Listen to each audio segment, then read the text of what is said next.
গাড়ি সরু, গাড়ি একদম সরু রাস্তা, 4 চাকা নিয়ে প্রথম বেরিয়েছি, গাড়ি একদম সরু রাস্তা, ওখানে আমি কিছু করিনি।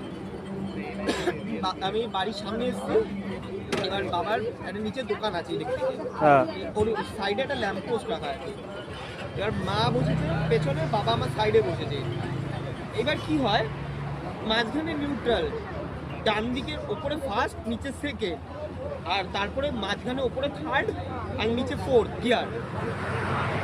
আমি কি করেছি, মানে মাথায় অত আর খেয়াল ছিল না, আমি মানে ডান দিকে দেখি উপরে ওঠাবো, ডান দিকে দেখি উপরে ওঠাই, আমি কি সোজা উপরে উঠেছি, মানে 3 নম্বরে গিয়ারে মেরেছি, মেরেছি একটা মেরেছি, বাঁ দিকে ল্যাম্প।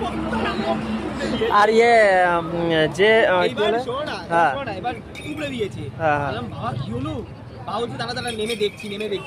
এবার বাবা যেই দরজাটা খুলছে, বাবা দরজা আর খুলতে পারছে না, তারপর এরকম করে কোনো রকম এরকম করে সেই জানলা দিয়ে বেরিয়েছে, বেরিয়ে অনেকখানি দেখলো। বাবা বলছে বাবু ঠিকভাবে পৌঁছাবো তো মেট্রো স্টেশন গেরি? হ্যাঁ কনফিডেন্ট, ঢুকে গেছি। আর মেকানিক কি বলছে?